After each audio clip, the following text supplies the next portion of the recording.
दो चार वाले रखे प्रश्नावली 2 का 1 नंबर में दिया हुआ है दो एक घातीय समीकरण के लेखा चित्र यदि प्रतिच्छेदी हो तो हलों की संख्या कितनी होगी। प्रतिच्छेदी होगी तो केवल एक या वो द्वितीय हल। समांतर हो तो हलों की संख्या कितनी होगी। कोई हल नहीं।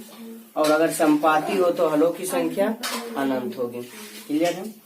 फिर 2 नंबर में दिया हुआ है समीकरण 4x - 3y = 12 के लेखा चित्र खींचने के लिए मान सारणी पूरा करें। यानी कि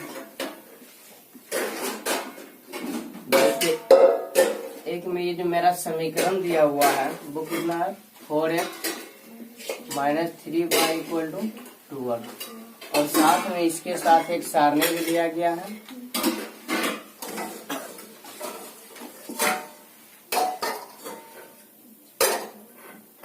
सारणी में देखो पहले है मेरा x का मान 0 दिया है और y नहीं दिया है। दूसरे में x का मान नहीं दिया है और y 0 दिया है। फिर तीसरे में x का मान 6 दिया है और y नहीं दिया। ये मेरा दिया है। ठीक है। दिया है समीकरण मेरा ये है। अब सबसे पहले देखना एक समीकरण है जिसका अनंत हल हो सकता है हम जो भी रखेंगे बट अनंत में हमें ये तीनों मान निकालना है। तो यहाँ देखना x का मान कितना दिया है 0। तो x का मान 0 दिया है तो हम x की जगह क्या रख देंगे 0। से जब x बराबर 0 तब y का मान मेरा क्या होगा तो x गुना 0 सॉरी 4 गुना 0 - 3y = 12 या -3y = 12 क्योंकि 4 गुना 0 0 हो जाएगा और 0 में -3y घटेगा तो ये बच जाएगा। हम आगे कर सकते हैं या y बराबर 12y - 3 कट जाएगा 4 बार में और हम जानते हैं कि ये जो माइनस है ऊपर चला जाएगा तो -4। जब हम x का मान 0 रखे तो y मेरा कितना निकल गया -4। पुनः जब x अब इस बार x का मान नहीं इस बार किसका मान रखना है y। जब y बराबर 0 तब 4x - 3 अब y की जगह 0 = 12। 4x बराबर 12 हो जाएगा क्योंकि 3 गुना 0 0 हो जाएगा। या हम कह सकते हैं x बराबर 12/4 = 3। इसलिए यानी x का मान मेरा क्या निकल गया जब y 0 लिए तो x क्या निकल गया 3 ना। फिर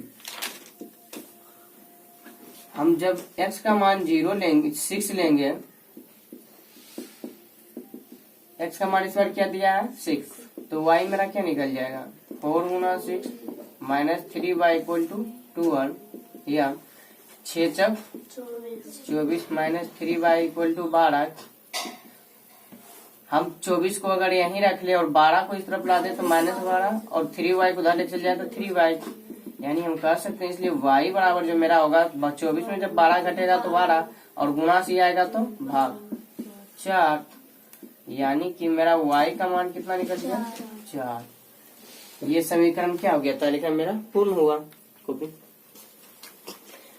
इसी तरह से आगे और दिया रहता तो हम और आगे निकाल सकते थे। यानी कि सिंपल सी बात है जब एक समीकरण दिया है x का मान दिया है तो y अपने से निकाल लिए y दिया है तो x निकाल लिए और x दिया है तो y निकाल लिए। कुल 3 तालिका में 3 बार दिया मान निकाले गए 3 बार निकाल दिए।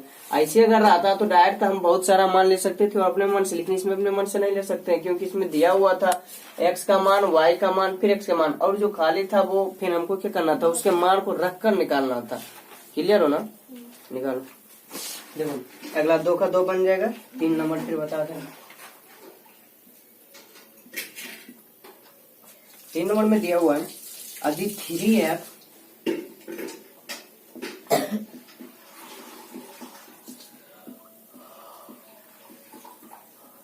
मेरा दिया गया समीकरण 3 नंबर में क्या है 3x + 7y = 4 हो तो y को x के रूप में व्यक्त कीजिए। तो यहाँ क्या कर रहा है, अगर ऐसा है तो y को x के रूप में व्यक्त करते हैं। तो चलो पहले y को x के रूप में व्यक्त कर लेते, तो क्या हो जाएगा मेरा 7y इक्वल टू 14 और 3x इस तरफ आएगा तो माइनस 3x, इसलिए y equal to 14 minus 3x by 7 मान लिया समीकरण 2, ये मान लेते हैं समीकरण 1, ठीक ना। अब देखो, तो जांच कर बताइए कि बिंदु 3 - 2 इस समीकरण के लेखा चित्र पर है या नहीं है। तो जांच कर बताना है, यानी 3 - 2 दिया गया बिंदु 3 - 2 को समीकरण 2 में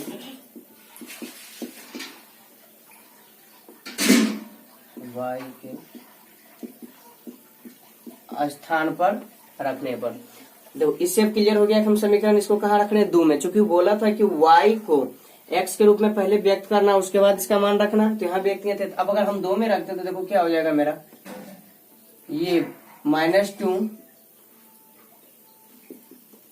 इक्वल टू 14 माइनस 3 इंटू 3/7 या -2 इक्वल टू 14 माइनस, जब इधर हो जाएगा तो क्या होगा 9/7, क्रॉस मल्टीप्लाई अगर करते हैं तो -14 इक्वल टू क्या होगा 5। क्या दोनों इक्वल है? नहीं है। तो क्या ये जो है रेखा इस पे निरूपित होगी लेखा चित्र पे? नहीं। तो लिख देंगे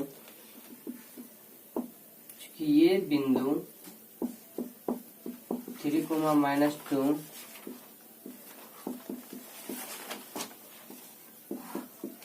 इस समीकरण में दिए गए समीकरण के लेखा चित्र पर नहीं है।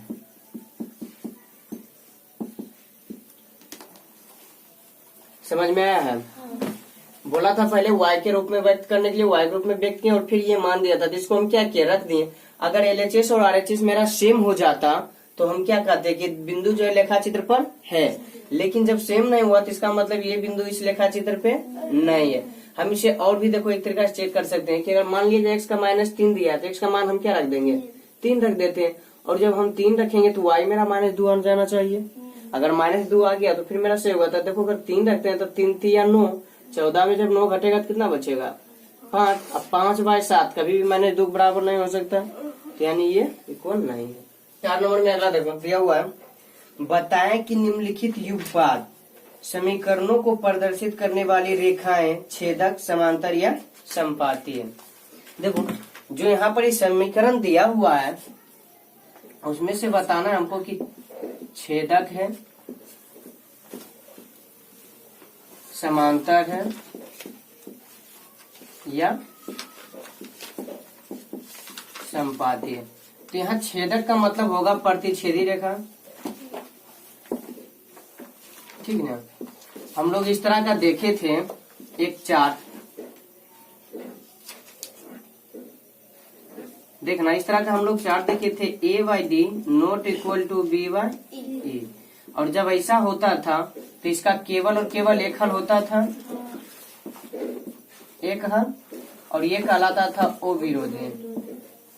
और इसी का जो होता था ये होता था प्रतिच्छेदी। इसी में फिर लिख लेना छेदक। तो देखना अगर हमको ये ज्ञात करना है कि प्रतिच्छेदी है छेदक, तो इसका मतलब इस कंडीशन पे आके इस शर्त को फॉलो करना पड़ेगा।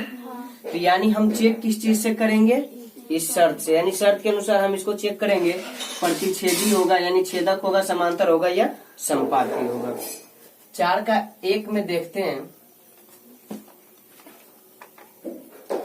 दिया गया समीकरण में क्या है,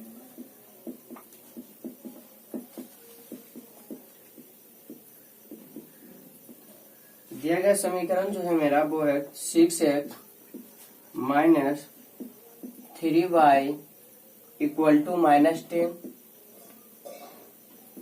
मान लीजिए समीकरण एक दूसरा दिया हुआ है 2x minus Y equal to -9, ये दूसरा है।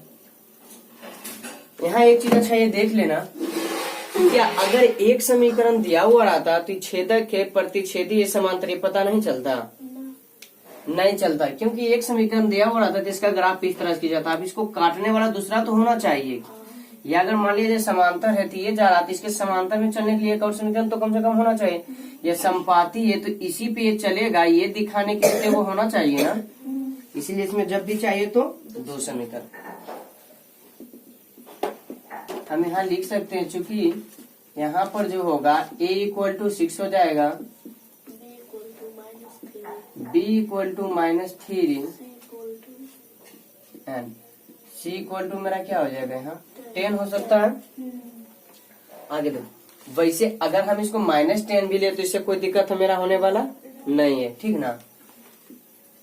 बस फर्क क्या है कि दोनों जो है अचर पद वाला एलएचएस या आरएचएस में होना चाहिए, और अगर एक मेरा आरएचएस में था हम इसको एलएचएस में किया तो फिर दूसरा भी हम क्या कर देंगे एलएचएस में कर देंगे। D equal to 2, E equal to -8 and F equal to 9, इसको भी हम एलएचएस में कर लेते हैं, ठीक ना। तो अब देखना हल होने की शर्तें, देखना a/d अगर करते हैं तो मेरा हो जाता है 6/2 यानी 3/1। b/e अगर करते हैं तो हो जाता है मेरा -3/-1 यानी ये भी है 3/1 ही 3 रख सकते हैं। जबकि c/, अगर f करते हैं तो ये मेरा हो जाता है 10/9, ये तो क्रॉस नहीं होगा, तो हम यहाँ कह सकते हैं चूंकि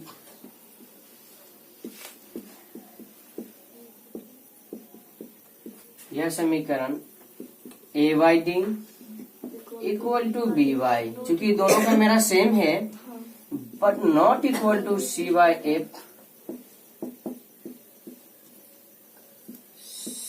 शर्त का पालन करता है।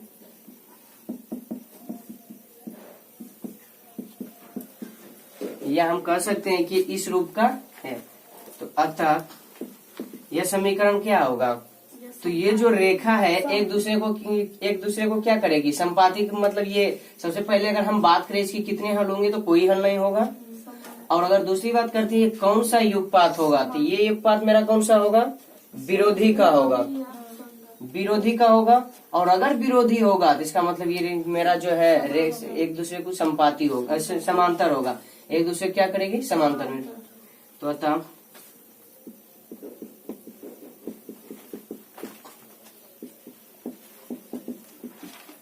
समांतर होगी, यही मेरा पता करने बोला था कि समांतर होगा या फिर छेदक होगा या संपाती होगा। तो हम इस तरह से इसको क्या कर सकते हैं पता करते हैं, क्योंकि हम जानते हैं पता करने का यही मेरा तरीका होता है। क्लियर। अगला देखो 5 नंबर में दिया हुआ लेखा चित्र खींचिए, यानी ग्राफ खींचना है। दिया हुआ मेरा है x बराबर 3, यहाँ y का कोई मान नहीं दिया है। सबसे पहले देखो तो हम एक चार्ट पढ़े थे कल,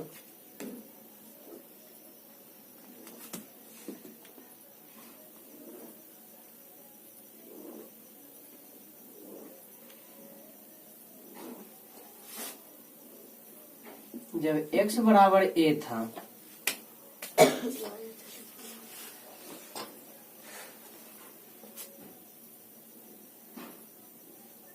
अगर x बराबर a दिया और कुछ नहीं दिया है तो इसका मतलब y बराबर हम 0 मान के चलते हैं, y बराबर 0 मान के। और x बराबर a दिया है, इसका मतलब ये जो रेखा होगा वो वह किसके समांतर होगा y अक्ष के समांतर। या फिर हम इसको ये बोल सकते हैं कि x अक्ष पर होगा, x अक्ष पर होगा। अगला दिया हुआ था कि x इक्वल टू 0, तो जब x बराबर 0 है तो इसका मतलब ये रेखा कहाँ होगा y अक्ष पर, या हम कह सकते हैं x अक्ष के समांतर। और देखना जब x बराबर 0 दिया है इसका मतलब कुछ ना कुछ y का मान होगा, तो यानी यहाँ पर हम क्या मान के चलेंगे कि y का कुछ ना कुछ मान होगा। और अगर मान लो y बराबर a दिया है तो फिर हम x क्या मान के चलेंगे 0। तो अगर y बराबर a दिया है इसका मतलब ये x अक्ष पर होगा, x अक्ष के समांतर, या y अक्ष पर। अगला अगर हम देखें, अगर जो मेरा y बराबर 0 दिया है तो कुछ ना कुछ x का मान देगा तभी तो लेखा चित्र खींचाएगा। तो यानी x बराबर हम कुछ मान के चलेंगे। और इस अगर y बराबर 0 दिया है तो इसका मतलब ये x अक्ष पर होगा, या हम ये कह ले कि y अक्ष के, ये कल हम देख चुके थे ये। तो देखना यहाँ पर एक चीज कि अगर x बराबर कुछ दिया है तो हम मान के ये वाला जो है सब के सब हम खुद से मानते हैं, तो y बराबर 0 मान लेते थे। तो कहीं ना कहीं y बराबर अगर 0 माने तो ये इस रूल को फॉलो कर रहा है। यानी सिंपल सी बात देखें,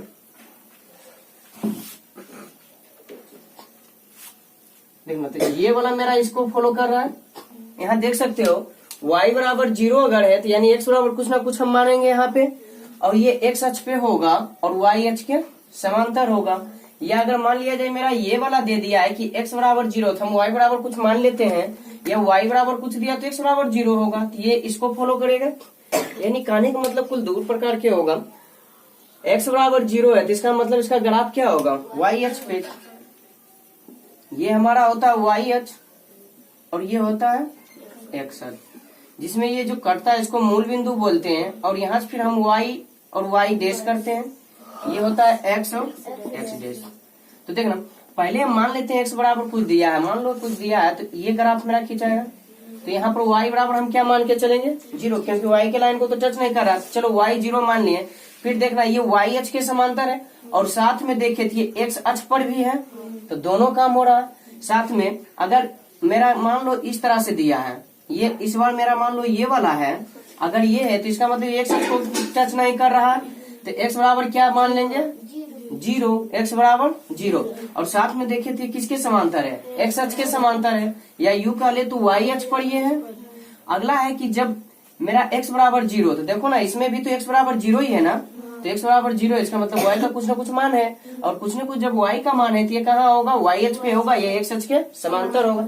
अगला फिर हम कहते हैं जब y बराबर 0 थी, देख लो ये वाला है मेरा जहाँ y बराबर क्या है 0 है, तो y बराबर अगर 0 है तो ये क्या है मेरा x अक्ष पे हो रहा है और साथ में y अक्ष के ही समांतर हो रहा है। और यहाँ पर ये देखते हैं कि जब मेरा y बराबर 0 तो x का कुछ ना कुछ मान। तो सिंपल से बात क्या है कि यहाँ पर ये ध्यान देना कि जिसके जिसके बराबर 0 होगा उसका समांतर ही होगा, जो जिसका मान 0 होगा ये उसके समांतर होगा। y बराबर 0 है तो y के समांतर होगा, y बराबर 0 तो y बराबर 0 तो y के, और जिसका मान दिया रहेगा उस अक्ष पे होगा, और जिसका मान दिया रहेगा उस, बस इस चार्ट से मात्र दो ही बात हमें समझनी है कि जिसके बराबर ही 0 हो गया, y h के बराबर यहाँ 0 है तो देखो y के समांतर होगा, जिसके बराबर 0 उसके ये समांतर होगा, और जिसका कुछ मान होगा ये उस पे उस अक्ष पे होगा। क्लियर हो। 5 में देखें, 5 के में क्या है, लेखा चित्र बोला था खींचने के लिए, तो 5 के 1 में क्या है, x बराबर दिया हुआ मेरा 3 दिया है कि मेरा क्या दिया हुआ है, तो x बराबर 3। देखना है अपनी 1 में दिया हुआ x बराबर 3, 2 में दिया हुआ y बराबर -2, 3 में दिया हुआ x प्लस y बराबर x प्लस 1 बराबर 0, तो 1 उस तरफ कर देंगे तो क्या हो जाएगा x बराबर -1। 4 में दिया हुआ y -4 बराबर 0, तो y 4 को जब उधर कर देंगे तो RHS में कर देंगे तो y बराबर 4 हो जाएगा। 5 में फिर दिया है मेरा 2x बराबर 3, तो x बराबर मेरा निकल जाएगा 3/2। 6 में दिया है 3y प्लस 1 इक्वल टू 0, तो मेरा ये y बराबर निकल जाएगा -1/3। यानी सब में केवल एक एक का ही मान दिया है, तो ये जब भी बनेगा तो किसी के समांतर होगा, एक जिसके समांतर होगा उसके विरुद्ध जो दूसरा होगा उस अक्ष पे होगा। तो सबसे पहले इसके लिए हम क्या करेंगे, ग्राफ बनाएंगे। तो देखो मान लेते हैं मेरा ग्राफ इस तरह से,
मेरा ग्राफ का कॉपी कुछ इस तरह से होता है।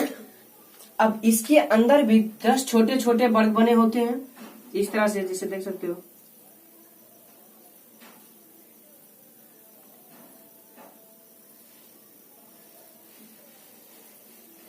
इस तरह से ये पूरे अथी में बना हुआ रहेगा, जिसमें से सब 10-10 का होता है। देखना, ये जो बन रहा है छोटा छोटा, इसको हम छोटे वर्ग बोलते हैं, और ये सब जो बना हुआ है उसको हम बड़े वर्ग बोलते हैं। ये जो बड़े वर्ग होते हैं, यहां से यहां तक की इसकी जो ये होती है, ये 1 सेंटीमीटर होता है। इसकी ये लंबाई क्या होती है? 1 सेंटीमीटर। अब जब वर्ग है तो ये 1 सेंटीमीटर हुआ, तो निश्चित है कि ये वाला भी जो होगा ये मेरा कितना होगा? 1 सेंटीमीटर। चूंकि हम जानते हैं वर्ग का लंबाई हो या चौड़ाई आपस में बराबर होता है। क्लियर हो? तो यानी ये मेरा ग्राफ होता है। अब ग्राफ ये है, तो हम इस पे क्या करेंगे? ग्राफ अपना खींचेंगे। तो ग्राफ खींचने के लिए हम क्या करते हैं? 2 अक्ष बनाते हैं, एक्स अक्ष और वाई अक्ष। देख सकते हो, मान लो ये मेरा है, तो हम पहले क्या करते हैं? यहाँ देखना, ये जो मेरा छोटे छोटे वर्ग है, इसमें भी जो 5वां लाइन होगा वो थोड़ा इससे क्या है? डीप में होता है, यानी ज्यादा लाइट में होता है। मान लो ये मेरा 5वां लाइन, सपोज दैट इधर से, और ये वाला, तो ये मेरा दोनों देखोगे थोड़ा डीप रहेगा इससे, ठीक ना? तो जब हम ग्राफ बनाते हैं तो ये लाइन को या तो हम इस पे खींचते हैं या फिर ये बड़े वर्ग वाला पर खींचते हैं।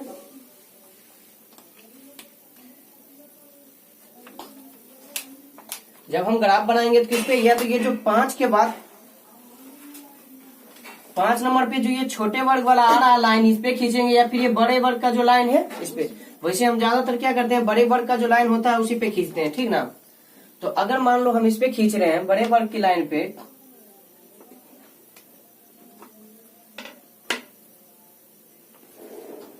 तो पहले देखना खींचने का तरीका क्या है। पहले हम अपने पेंसिल को क्या करते हैं? पतला बना लेते हैं। उसके बाद यहाँ पे और यहाँ पे जहां से खींचते हैं, दोनों पे पहले क्या करते हैं? दोनों का सेंटर मिला लेते हैं कि मेरा सही है या नहीं। उसके बाद जब मिल जाता है सही ढंग से, तो फिर इसको क्या करते हैं? इस तरह से खींच देते हैं। यहाँ देख सकते हो, जब सेंटर मिला करके खींचे हैं तो ये जो लाइन था सेम उसी पे गया है, यानी इक्वल मेरा संपाती यहाँ पे होना चाहिए। ये लाइन मेरा क्या होना चाहिए? संपाती। संपाती का मतलब होता है एक लाइन के ऊपर दूसरा लाइन रख दे तो वो क्या करे? एक दूसरे को ढक ले। यहाँ देख सकते हो एकदम सिंपल उसी तरह से। तो इस तरह से खींचना है। उसके बाद फिर बीच में रख करके फिर खींचना है।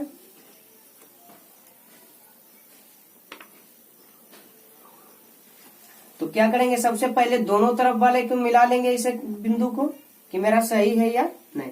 क्योंकि अगर जो मान लो कि नहीं मिलाते तो तिरछे भी हो सकता है मेरा लाइन, इसलिए पहले मिलाने के बाद फिर क्या करेंगे? इसको इस तरह से खींच लेंगे।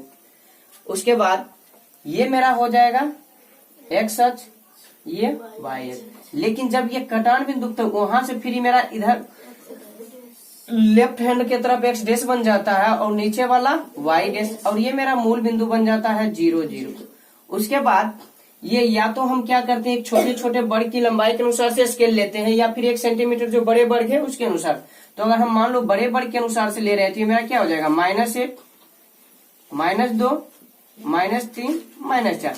यहाँ पे देखना है जो बड़े बड़े वर्ग है इसके अंदर भी 10 छोटे छोटे वर्ग होंगे जस्ट इस तरह का, ठीक ना?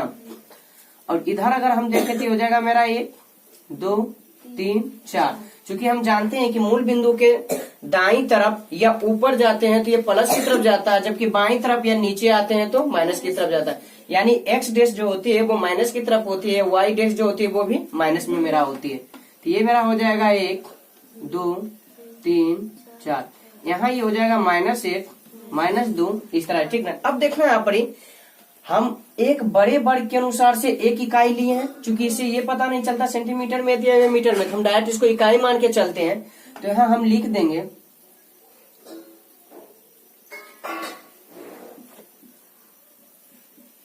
निरूपण का स्केल 1 सेंटीमीटर इक्वल टू 1 इकाई। समझ में आया है? निरूपण का स्केल हम क्या लिए हैं? निरूपण करने का मतलब ये जो निरूपित कर रहे हैं, प्रदर्शित कर रहे हैं, इसका स्केल, चूंकि ये एक स्केल लिए हुए हैं हम। ये जो मेरे पास इस तरह का जो होता है वो स्केल होता है, देखोगे लिखा है सेम दूरी पे लिखा रहेगा 1 2 3 4 इस तरह से, वही चीज हम यहाँ दिखा रहे हैं। तो ये मेरा स्केल हुआ। तो ये स्केल हम क्या लिए? एक, चूंकि इतना दूर जो ये होता है 1 सेंटीमीटर होता है, तो 1 सेंटीमीटर बराबर 1 इकाई लिए हैं। क्लियर हो? अब इस ग्राफ में 2 भाग होता है। ये एक मेरा होता है जो ग्राफ का भाग होता है, साथ में एक होता है मेरा प्लेन भाग होता है। प्लेन के भाग में जो मेरा समीकरण दिया हो रहा है हम उसको लिखते हैं, और ग्राफ के भाग में ग्राफ बनाते हैं, जिसमें ग्राफ के भाग में हमें निरूपण का स्केल लिखना पड़ता है। और साथ में अगर कहीं कटता है तो इसका कटान का जो आंसर होता है ये भी हम ग्राफ के पेज में लिख देते हैं। क्लियर हो ना? और बनाने वाला जो होता है वो हम क्या करते हैं? प्लेन पेज पे बनाते हैं। तो यहाँ देखना x बराबर मेरा 3 दिया हुआ है, y का कोई मान नहीं, तो y बराबर हम 0 लेके चलेंगे, और x बराबर 3 है और y बराबर 0 माने हैं, तो इसका मतलब ये y का समांतर होगा, यानी x अक्ष पे होगा। तो यहाँ से चलते हैं, तो 1 2 ये मेरा क्या है 3। तो यहाँ पर से हम सीधी लाइन खींच देंगे, चाहे छोटा खींचे या बड़ा, क्योंकि ये तो दिया हुआ किसी के बराबर नहीं है।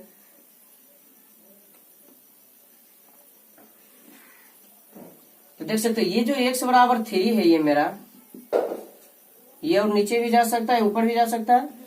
तो ये जो x बराबर 3 है ये मेरा क्या है? यही मेरा ग्राफ बन गया। समझ में आया है? तो इसी तरह का हम टोटल जितना है बना लेंगे। छापो। चलो अगला 8 नंबर में देखो। 8 नंबर में क्या दिया हुआ है?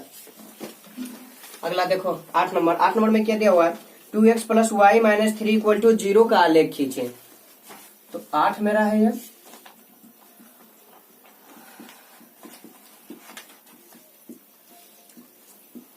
दिया गया मेरा समीकरण क्या है? 2x plus Y minus 3 equal to 0।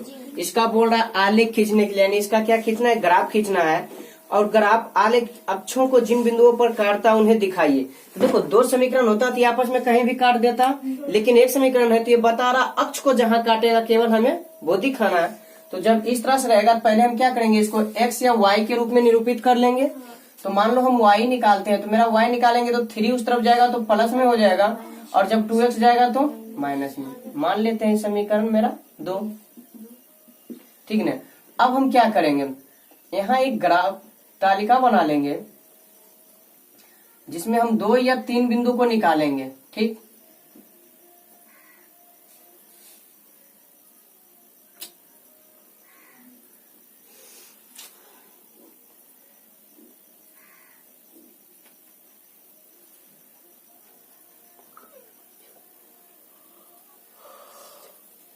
मान लेते हैं मेरा x और ये y है। वैसे हम 2 बिंदु भी निकालेंगे तो ठीक ही रहेगा, लेकिन हम अक्सर 3 बिंदु इसलिए निकालेंगे कि अगर मेरा ग्राफ सही निकला हुआ रहेगा तो तीनों बिंदु एक ही लाइन पे आएगा, एक सरल रेखा पे। तो पहला हम क्या करते हैं? मान लेते हैं हम x बराबर 0। देखना जब x बराबर 0 तब y बराबर हो जाएगा -3 2 गुना 0, यानी कि y इक्वल टू 3, क्योंकि 2 गुना 0 0 ही हो जाएगा। जब x बराबर 0 तो y बराबर, यहाँ 0 कुछ भी लेंगे अपने मन से मान के चलेंगे। ठीक ना। अगला देखो हम एक बार मान लो y बराबर 0 मान लेते हैं। ठीक ना। जब y इक्वल टू 0 तब ये मेरा 0 बराबर हो जाएगा 3 माइनस 2x। इसलिए हम कह सकते हैं, देखना यहाँ पे 2x को इधर कर लेंगे तो हो जाएगा 2x बराबर 3, यानी कि x बराबर 3/2 और इसका मान 1.5 आएगा। अब एक और मान लेते हैं, मान लो x बराबर 1। तो जब x इक्वल टू 1 तब y बराबर हो जाएगा 3 माइनस 2 इंटू 1, यानी y बराबर 3 माइनस 2 इक्वल टू 1। तो यहाँ 1। अब यहाँ एक चीज ध्यान देना कि ये 2 पेज रहेगा, एक ग्राफ का और ये प्लेन पे। तो ये जितना भी अभी लिखे हैं सबको कहाँ लिखना है? प्लेन पेज पे ही लिखना होगा। ओके ना, तो देख सकते हो इस तरह से हम टोटल और ये तालिका भी बना लिए। अब मिला लेते हैं कि मेरा सही है या नहीं। जब x बराबर मेरा 0 था तो y 3 आया है, x बराबर y बराबर 0 है तो x मेरा 3/2 यानी 1.5 आया है, और जब x बराबर 1 लिए तो y बराबर 1। कोशिश ये करना कि ग्राफ में जो दिखाए 1 पॉइंट में ना दिखाए, 1 पॉइंट में निकालेंगे लेकिन पूर्णांक के रूप में ही दिखाए, ठीक ना। अब ग्राफ का ये मेरा एक ग्राफ होगा जिसमें से हम इस तरह से स्केल पार लेंगे, और एक स्केल बराबर कितना ले रहे हैं ये भी हम दिखा देंगे। यहाँ देख सकते हो 1 सेंटीमीटर बराबर 1 इकाई लिए हैं, स्केल मेरा ये है।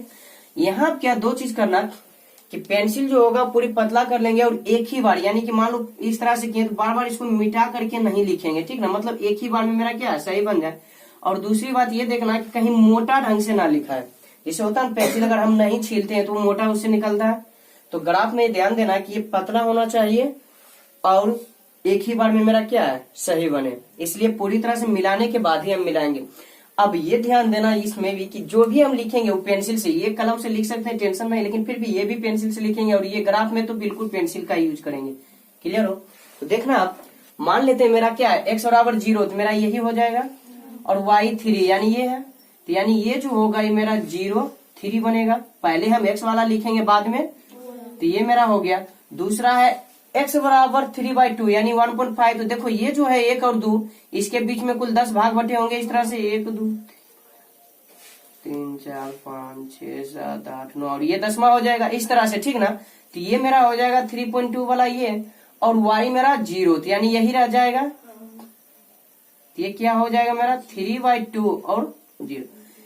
दो गो से भी हम डायरेक्ट इसको मिला सकते हैं और फिर इसको इस तरह से करके गोल कर देना, ठीक ना, मिला सकते हैं। लेकिन तीसरा हम ले लेते हैं, तीसरा 1 1 है, तो यानी x भी 1 और y भी 1, तो ये मेरा हो जाएगा 1 1। फिर क्या करेंगे, इसको इस तरह से रख करके मिलाएंगे, तीनों बिंदु को देख लेंगे, जब रखें तो मिल रहा है नहीं, जब मिल जाएगा तब फिर ये इस तरह से करेंगे, क्या खींच देंगे। खींचने के बाद ये आगे और भी जा सकता था। अब इसका समीकरण क्या था वो इस पे लिख देंगे हम। समीकरण देखो मेरा है 2x + y - 3 = 0। अब पूछ रहा था कि अक्ष को कहाँ कहाँ काट रही है, तो देखना यहाँ और यहाँ काट रही, यही दोनों अक्ष हैं। तो अब लिखेंगे अक्ष का कटान बिंदु, x बराबर मेरा कहाँ इस पे काट रहा है 3/2, तथा y को कहाँ काट रहा है 3 पे, और यही मेरा x का कटान बिंदु क्या हो जाएगा, ये मेरा आंसर होगा। कहीं समझ में आया है, कहीं दिक्कत भी है?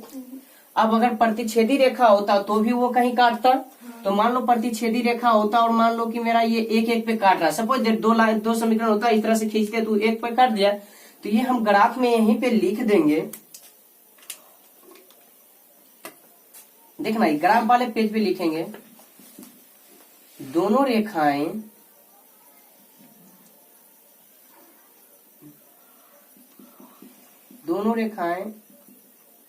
एक दूसरे को 1 1 पर काटती है, इसलिए x = 1 y = 1। या ये भी लिख सकते हो कि दोनों रेखाएं एक दूसरे को भुज कोटि 1 पर काटता है। देखो दोनों रेखाएं नीचे लिख देते हैं बढ़िया, ठीक ना, लेकिन लिखना इस पे है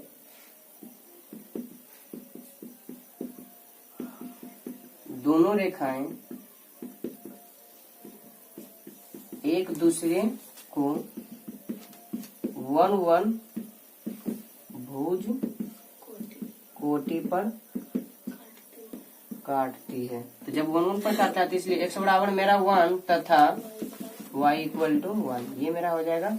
और ये कहाँ दिखाना है तो ग्राफ पे, क्योंकि रियल में जो हमारा होता है वो ग्राफ चेक होता है, ये तो बनाए हैं लेकिन चेक वो बोला तो इसको बनाने के लिए था, तो यानी कि निरूपण का स्केल भी ग्राफ के पेज पे ही लिखा था, और ये जो कटान बिंदु ये भी मेरा कहाँ लिखा था ग्राफ पे ही लिखा था। क्लियर हो? हाँ, यहाँ पे देख सकते हो कि अक्ष का कटान बिंदु हम प्लेन पेज पे लिखे हैं, तो ये जो है मेरा कोई ग्राफ कट नहीं रहा, बल्कि ये तो एक सिंपल ग्राफ है, एक ही ग्राफ था तो पूछा है, तो ये हम क्या किए बता दिए। इसको भी हम चाहे तो यहाँ लिख सकते हैं, लेकिन ये जो होगा दो ग्राफ जब काटेगा एक दूसरे तो कहाँ लिखेंगे, केवल यही लिखेंगे। अगर इसमें भी लिख लिए हो तो कोई टेंशन नहीं, लेकिन यहाँ लिखना जरूरी है। तुम चाहो तो दोनों में लिख सकते हो, लेकिन इसमें लिखना जरूरी है, क्योंकि जो भी चेक करेगा वो किसको चेक करता है, इसको। ये देखता है कि जो पॉइंट निकाला वो सही निकला या नहीं, लेकिन जो चेक करेगा वो इस ग्राफ को। क्लियर हो?